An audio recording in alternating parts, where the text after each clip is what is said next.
Seja bem-vindo e bem-vinda a mais um vídeo aqui no Canto Rubro Negro, saindo bem cedo, 6 da manhã. Vou reagir à coletiva de Carpini após Vitória 1, Universidade Católica 1. Estreia na Sul-Americana, um jogo mais um, né? Que não foi bom do Vitória. A gente poderia ter pedido o jogo mesmo com um a mais e quero ver o Carpini tem a dizer. Eu pedi pra Vinícius, na verdade mandei uma pergunta pra Vinícius, que é o repórter do Canto, fazer. Eu não sei se ele fez a pergunta como sendo dele ou se ele falou que a pergunta era minha. De qualquer forma, vamos ver o que o Carpini tem a dizer aí. 1, 2, 3, play na tela. Bom, já estou aqui. Carpini, você hoje optou por um time diferente, né, daqueles que vinham jogando e tal. E claro que você tinha um planejamento, você tinha um pensamento positivo em relação a isso. Mas o que é que deu errado quando essa equipe entrou em campo? Alguns jogadores questionados e um pouco abaixo também daquilo que se esperava de novo. Como é que você viu esse jogo e esse resultado, apesar de que o Vitória tem um a mais? Bom, boa noite. Na verdade, abaixo daquilo que eu esperava em relação ao resultado. Em relação ao comportamento, a minha opinião não. Talvez a sua seja contrária e eu respeito. Foi um jogo de uma equipe só, onde só o Vitória propôs, só o Vitória tentou. Se eu não me engano, ali 13, 14 finalizações no gol do adversário, outras chances, volume. Nós tivemos um erro que nos custou o primeiro gol do adversário. E depois, com o jogador a mais, nós tivemos muito pouco de bola rolando, né? Só o VAR, ele ficou 7 minutos parado e ele deu 6 de acréscimo. Então, depois da vantagem da superioridade numérica dos atletas, a gente não conseguiu ter tanto jogo, criamos ainda mais algumas oportunidades. Tivemos no primeiro tempo ali 1 ou 2 bolas que poderiam ser diferente a tônica da partida, porque, ao meu ver, o comportamento coletivo foi muito bom. Claro que dentro disso, individualmente, um ou outro atleta um pouco mais abaixo, o outro um pouco melhor, isso é natural, todo jogo vai acontecer. Essa rodagem do elenco ela é necessária. Gente, desculpa, eu ia esperar ele acabar, mas eu não consigo. Esse começo de coletiva me assustou. E eu acho que eu sempre sou muito sincero, muito transparente aqui. Eu acho que deu pra perceber que eu fiquei assustado. Gente, vamos lá. Primeiro tempo. Tu tá respirando. De fato, a Universidade Católica não respirou. Isso é um fato. Vitória subiu pressão, matou bem a transição dos caras, conseguiu recuperar a bola no campo de ataque. Isso é um fato. Verdade. Daí pra ele falar que tivemos situações no primeiro tempo. Qual foi a defesa do goleiro da Universidade Católica? Difícil, no primeiro tempo. Qual foi a finalização que passou perto da trave no primeiro tempo? Eu não quero crer que Carpini está considerando uma bola bloqueada de Janderson, que iria no gol, mas foi bloqueada. Uma bloqueada de Mosquito, que poderia ter ido no gol, mas foi bloqueada. E uma falta com o goleiro pegando a bola no meio do gol. Eu não quero acreditar, com respeito que eu tenho a Carpini ao trabalho dele, inclusive já adianto, tenho críticas a fazer, mas não sou a favor de demissão, tá? Nunca fui e continuo sem ser a favor da demissão dele.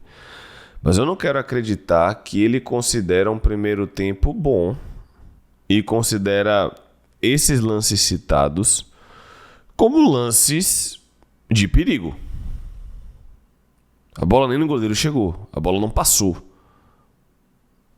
De verdade, eu fiquei assustado. No primeiro tempo, tudo bem, eu concordo com ele, foi o jogo de um time só, porque realmente a Universidade Católica não jogou e coletivamente, de fato, a Vitória funcionou. Faltou, quando chegava no último terço, aproximar um pouco mais para triangular, uma tomada de decisão melhor, tudo bem.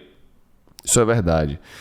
Mas eu tenho receio que ele use esse primeiro tempo como parâmetro, porque esse primeiro tempo, assim como vários outros ao longo da temporada, foi insuficiente.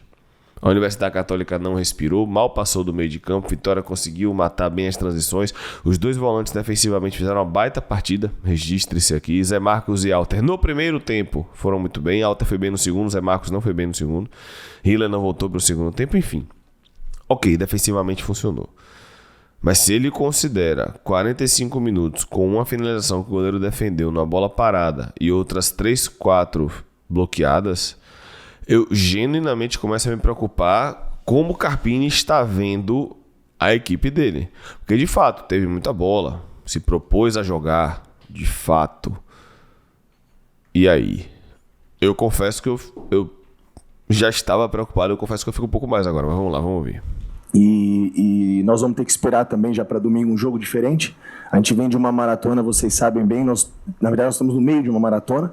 A gente já tem jogo no domingo, a gente viaja terça-feira e volta para cá só na segunda-feira, com viagem, mais jogos de Sul-Americana, jogos do Campeonato Brasileiro, jogos de muita dificuldade, muita entrega. Então nós temos que rodar o elenco, valorizar e usar todos os atletas. A gente entende a insatisfação do torcedor, porque gostaria, assim como nós, de ter conquistado os 3 pontos, a gente sabe que era importante, mas valorizar o ponto conquistado e valorizar a luta e os pontos positivos. Eu acho que já foi uma equipe diferente do que foi o jogo passado, em relação aos nossos comportamentos, e a gente teve força para buscar o empate e, em alguns momentos, até chances de conseguir a vitória. Vamos lá, gente. Desculpa pausar antes de terminar o raciocínio. Concordo, o comportamento foi diferente. Só que o comportamento por si só, Carpini, não está adiantando. O Vitória tem uma vitória em 7 jogos. Comportamento teve do Bavi de sobra. Entrega, raça, disposição, organização coletiva, vontade de roubar a bola no campo adversário. Teve ontem também. De fato, teve um comportamento interessante. E aí? O goleiro adversário fez alguma defesa no primeiro tempo. No segundo tempo, aí sim. No segundo tempo a gente começa com a bola de Mosquito. O goleiro pega, bola na diagonal. Pra mim não foi gol perdido de Mosquito. A bola que Cáceres não consegue finalizar. E aí a gente falha gol dos caras. A gente faz muito pra fazer o gol e sofre muito fácil. Contra o Juventude, como o Paulo destacou bem na transmissão, melhor, no pós-jogo desse jogo, né, da Sul-Americana, a gente tinha a bola durante os 9 minutos, pressionava em cima, a primeira bola que entrou no contra-ataque nas costas da profundidade, gol dos caras porque o meu zagueiro falhou. Então, a sensação que passa, eu digo e repito, falando em transmissão e repito, é que os adversários não precisam fazer muito esforço para chegar até o nosso gol. A gente joga no limite, o Vitória jogou no limite, eu não tenho dúvida, o Vitória jogou no limite.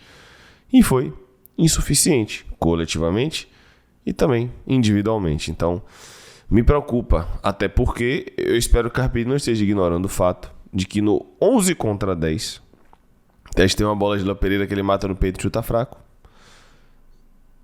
E várias bolas na profundidade para Cáceres, estou parando para lembrar. Várias bolas na profundidade para Cáceres que errou muito, então nenhum lance de perigo. E eles tiveram um gol na cara perdido, numa transição que Alta fica com 2.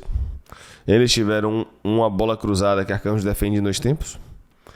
E eles tiveram algum outro lance que eu não me recordo agora, provavelmente de cabeça, mas vocês vão lembrar. Então no 11 contra 10, eles, por mais que tenham tido menos finalizações em números, né, como o Carpini falou, foram muito mais perigosos. Poderiam, e graças a Deus não venceram o jogo. Então, repito, começa a me preocupar a forma como o Carpini tem visto os jogos, porque ano passado, uma das coisas que a gente elogiava dele aqui era que ele via o jogo que a gente via. Claro, o treinador sabe mais de bola do que a gente, às vezes ele vê um jogo diferente porque ele entende mais do que a gente. Mas mesmo sabendo que ele entende mais de bola do que eu não vi esse jogo que ele tá falando, não. Claro, alguns pontos de comportamento, os caras não jogaram no primeiro tempo, etc. Mas se ele tá usando isso como parâmetro, minha preocupação agora dobrou, tá? E são situações, detalhes que você está sempre muito próximo da derrota e da vitória. Quando estava 0-0, o Mosquito teve a bola, que o goleiro fez uma grande defesa com os pés por 2 vezes. Então, se uma dessa entra, talvez a gente levaria o jogo de maneira mais tranquila, até porque o adversário, eu não me lembro, talvez depois que nós terminamos o jogo só com o zagueiro, Baralhas fazendo a função, o adversário até teve 1 ou 2 possibilidades no 3 contra-ataque, mas aí nós estávamos muito expostos, né? Tentando buscar o gol e tentando a virada, sabendo da importância que era a vitória, mas valorizar o ponto conquistado. Sul-Americana é difícil, voltando a entender como é jogar uma competição internacional depois de 10 anos. Isso é verdade, os jogadores não entenderam que Sul-Americana não é qualquer faltinha que dão, né? Isso é verdade. Visto isso, a gente vê adversários de grande porte dessa competição tropeçando dentro de casa. Então, valorizar o ponto conquistado e é um momento que a gente precisa encontrar alguns caminhos, alguns detalhes para a gente voltar a vencer e ter bons momentos aqui. Carpini falou que tinha que encontrar alguns caminhos já tem 1 mês. 1 mês é mentira. Ele falou que tinha que encontrar alguns caminhos quando a gente perdeu o Bavi por 2-0 na Fonte. Que dia foi aquilo? 13 de março? Que é 10 dias faz 1 mês. Esses caminhos não estão sendo encontrados coletivamente, individualmente. Boa noite, Carpini. Rafaela Rina, do canal do Dinâmico. Dos últimos 7 jogos, o Vitória teve 3 derrotas, 3 empates e apenas 1 vitória. Você acha que a questão psicológica vem afetando a equipe? É claro, quando a ausência de vitórias ela, né, acaba talvez não tirando a confiança do atleta, mas gerando um certo desconforto e uma ansiedade. E essa ansiedade atrapalha na tomada de decisão, atrapalha no passe final, atrapalha no momento do gol. E a gente sabe que é um momento dessa escassez, né, de vitórias, como você mesmo colocou.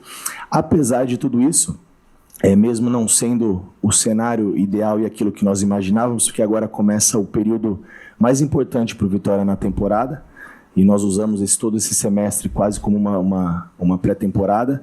A gente ainda tem um recorte muito positivo, né? A gente traz esses números dos 7 jogos, uma vitória, mas a gente tem 24 jogos já na temporada e apenas 3 derrotas. Então tem um lado...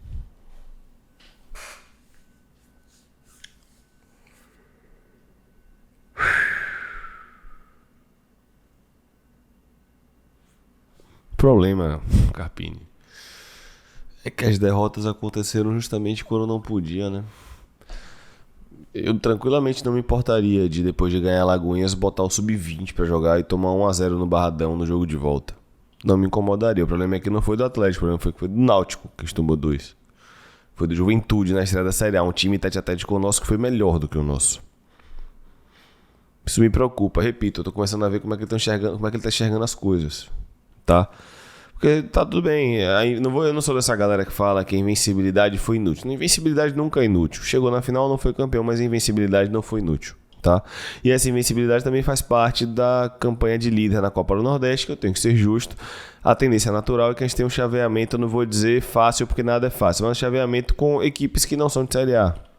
Então, na teoria, sim, a gente tem um caminho mais interessante que vai ser difícil do mesmo jeito com essa bola que a gente tá jogando. Então eu tenho que ser justo. Com essa invencibilidade, de fato, nos colocou na primeira colocação da Copa do Nordeste, nos levou para a final do Baiano, que é obrigação, mas levou.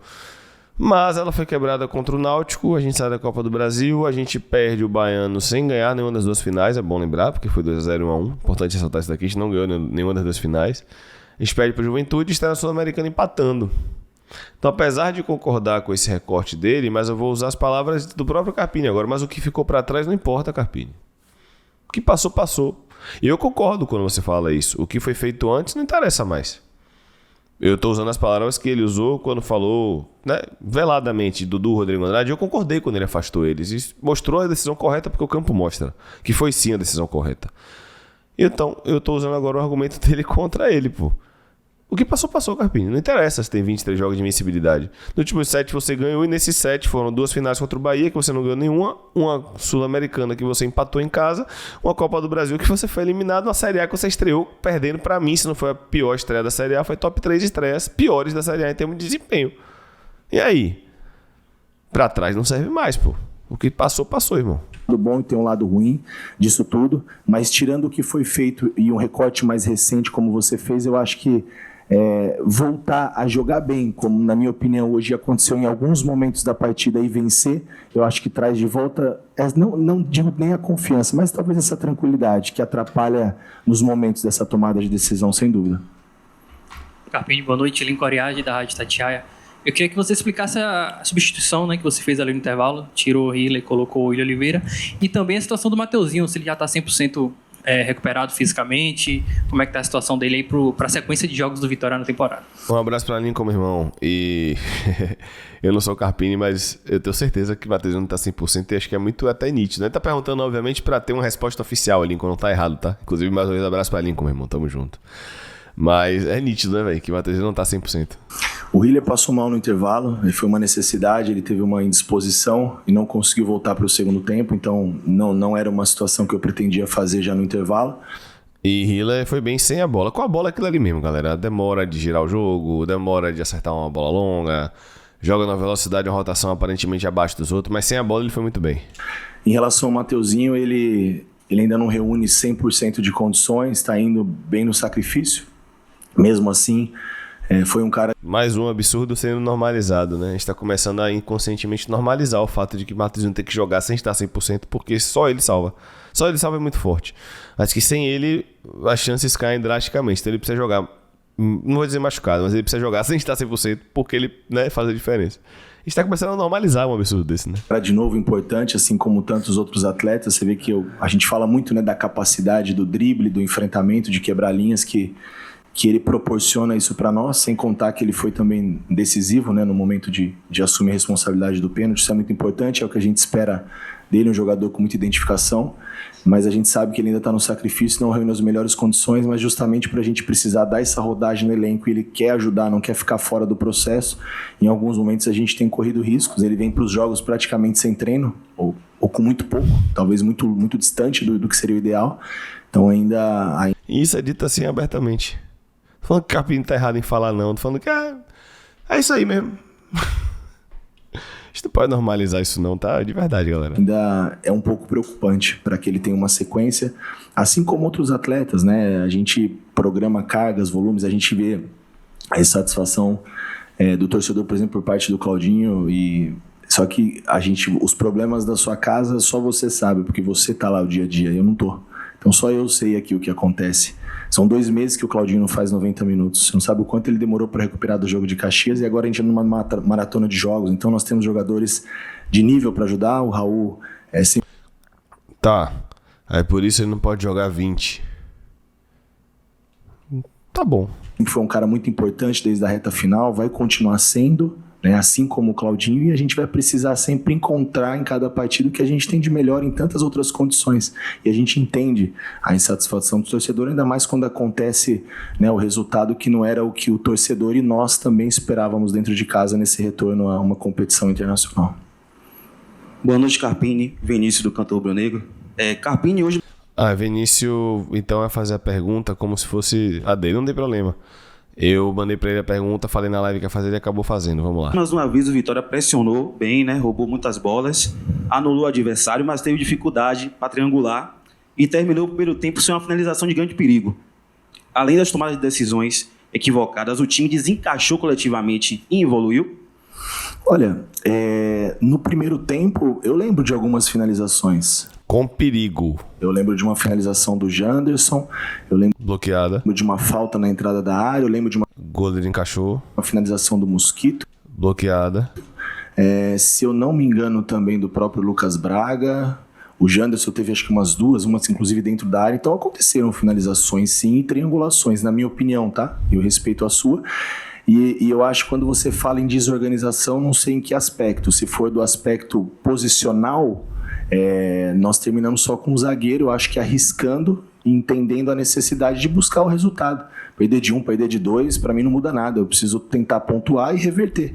Então, por esse motivo, é claro que quando você traz um volante para jogar de zagueiro e o Mateuzinho como meia para quase ser um segundo homem de meio campo, não tem como você ter a mesma organização. Acho que a gente está sendo um pouco exigente. Mas a gente não falou do posicional, a gente falou da falta de triangulação, que ocorreu até no primeiro tempo, mas a amplitude dos caras dificultou, como acontece no ano todo. E finalizações perigosas. Perigosas. Nenhuma dessas citadas foi perigosa. Perigosa foi a de Mosquito, que ele bateu cruzado, que aí foi mérito do goleiro. De fato, se faz o gol, ele era outro jogo. Verdade. Perigosa foi a de... Pô, pior que não é... Não tô de brincadeira, não. No segundo tempo, é porque eu realmente não lembro. Teve a de La Pereira que ele bateu errado. Teve a de Mosquito perigosa. A de Cáceres que ele não conseguiu finalizar. Teve mais algum? Juro. Teve mais alguma? Então, eu acho que mesmo dentro desse contexto, o comportamento individual, a entrega dos atletas, isso precisa ser muito enaltecido. Carpini, boa noite. O comportamento eu concordo, só que é insuficiente. Na última coletiva... Nas 2 últimas coletivas, você tem dito sobre os adversários ter aproveitado os erros do Vitória, né, e muito mais do que eles terem construído. E hoje foi mais um erro desse, um erro de Cáceres. Dos outros erros, Neres também. Como corrigir essa situação de erros, literalmente? Porque você agora tem o Flamengo, você tem o Atlético, que muitas das... Defensa também, não digo nem defensa, mas eu digo no caso do Campeonato Brasileiro, de equipes que não precisam nem de erros, né? Sabe construir o jogo e consegue fazer a sua finalização, para que o Vitória, torcedor, não saia chateado como saiu hoje de novo. Isso é um ponto que eu acho que entra muito na pergunta... Como é seu nome, desculpa? Rafaela, do Dinâmico, né? E quando ela falou da questão da instabilidade pelo período de poucos resultados positivos, eu acho que entra essa instabilidade, essa insegurança... E E o atleta, ele quer muito acertar, ele quer muito fazer, óbvio que ele não quer comprometer coletivamente. Eu acho que acaba essa ansiedade atrapalhando tanto na parte defensiva, quando tem acontecido alguns erros recorrentes que a gente precisa ajustar, e a responsabilidade não é do Raul, não é do Neres, é do Vitória, é nossa, começando comigo. Nós erramos, nós acertamos. Eu acho que esse é um caminho para a gente ajustar, e passa também pela ansiedade de fazer o gol, do passe final, do capricho, do detalhe. Eu acho que isso a gente precisa ajustar. E como você falou, a gente vai enfrentar adversários que não precisam de uma chance, talvez em meia oportunidade. A gente sabe como é a Série A. Então a gente precisa minimizar o erro grande, rápido, né, parar de sofrer alguns gols. E eu acho que isso entra muito no meu trabalho de tentar passar essa tranquilidade para eles, né? A gente entende a sensação do torcedor, eu talvez na arquibancada estaria da mesma maneira, mas a gente sabe que eles têm trabalhado muito para melhorar isso. Isso vai melhorar. Eu acho que me preocuparia muito mais se a gente tivesse sido um time tomando gols de triangulações, de jogadas trabalhadas, muito envolvido pelo adversário, falhas coletivas. Eu acho que a individual a gente tenta ajustar, encontrar ali as melhores peças. Eu acho que esse é o caminho, ter um pouquinho de calma. Mas individual é tão preocupante quanto, né? Carpini, boa noite. Hoje o Vitória, né, enfrentou uma situação que possivelmente deve acontecer nos próximos jogos, né, durante toda a temporada, que é jogar com um a mais. Hoje tivemos, se eu não me engano, 19 minutos, foi que o Castilho ele tomou o segundo amarelo e tomou o vermelho, e a partir daí o Vitória tentou, mas não conseguiu fazer, né, os 2-1. Na sua opinião, o que é que acontece que o Vitória não consegue aproveitar mesmo quando joga com um a mais? E o que é que você pensa fazer nesse sistema ofensivo que, erro de decisão ou não, mas não está conseguindo ser efetivo? Podem esperar o Eric, por exemplo, na próxima partida, juntamente com o Léo Pereira, que, ao meu ver, quando entram, ajudam mais do que os que começaram como titular. Olha, não, realmente, foi 19 a expulsão, né? E se eu não me engano, para até não falar besteira, mas a gente estava vendo sobre isso agora ali, já vendo os números e pensando no que fazer, o que vai ser o próximo jogo, os erros, acertos. Dos 19 aos 45, nós tivemos mais 13 ou 14 minutos de bola rolando. Então, assim, pouco jogo aconteceu. Eu fiquei bem atento à contagem do goleiro ali, né, a regra nova não funcionou. A minha contagem, pelo menos, passou algumas vezes. Aí, no último minuto, ele amarela o goleiro. Isso eu acho... Enfim. Aí eu concordo com o Carpini total. Um absurdo o goleiro tomar amarelo aos 50. Mas independente disso, a gente vai buscar, como você disse, algumas alternativas diferentes. O Eric entrou muito bem. O Pereira entrou bem também, mas é um jogador que precisa de um pouco mais de espaço, né? E teve até uma finalização boa ali que ele acabou não pegando, talvez não pegou da maneira que deveria para a gente poder, de repente, fazer o gol da vitória. Mas é um jogador também interessante que vai nos ajudar. A chegada do Kaiser, que é o 9 que a gente tanto trabalhou para esse 9, e encontramos essa oportunidade, uma expectativa também no jogador que venha, que briga, que coloque essa bola para dentro nas poucas oportunidades criadas, porque a Série A é isso, é pouca oportunidade para todo mundo, então a gente precisa ser mais eficiente. E pode sim, de repente, esperar o Eric, porque, como eu disse, a gente tem uma sequência e essa rodagem, se ela não acontecer, daqui uma semana, 15 dias, 20 dias, a gente começa a perder atletas. E aí, como a gente vai fazer no momento crucial, né? A gente precisa...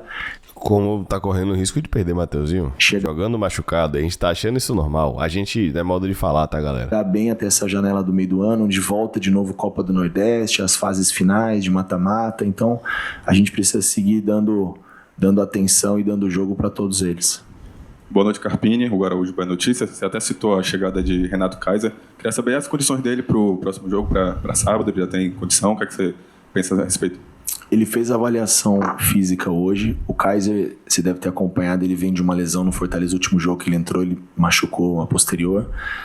Fizemos o exame hoje, até onde eu sei a lesão está cicatrizada. Eu conversei pouco hoje com o departamento médico, a gente estava muito envolvido no processo do jogo, e amanhã nós vamos entender se ele já está em transição, e nessa transição quanto tempo. Eu acredito que para domingo não, até por ele estar voltando de um processo de cicatrização de posterior, e então a gente vai ter que também tomar esse cuidado e entender quanto tempo ele precisa para poder atuar. Espero que seja o quanto antes. Se não for para domingo, espero que ele esteja em condições, pelo menos, para viajar com o grupo na terça-feira. Se não tiver disposição na quarta, que ele possa participar no jogo de Belo Horizonte, já que a gente não retorna para Salvador. Coletiva encerrada com o técnico. É isso, meu povo. Quero saber a opinião de vocês aí. Algumas coisas me preocuparam, outras eu concordei, poucas, mas eu concordei. Enfim, fica preocupado com o que eu ouvi. Quero saber sua opinião, não esquece de comentar que eu leio tudo, tá? Hoje tem live, vou botar live pra 19 horas mais cedo, tá? Um abraço, valeu galera, tamo junto, o canto continua. Aperte no inscrever-se, deixa o like aí e compartilhe, tá? Um abraço, fui.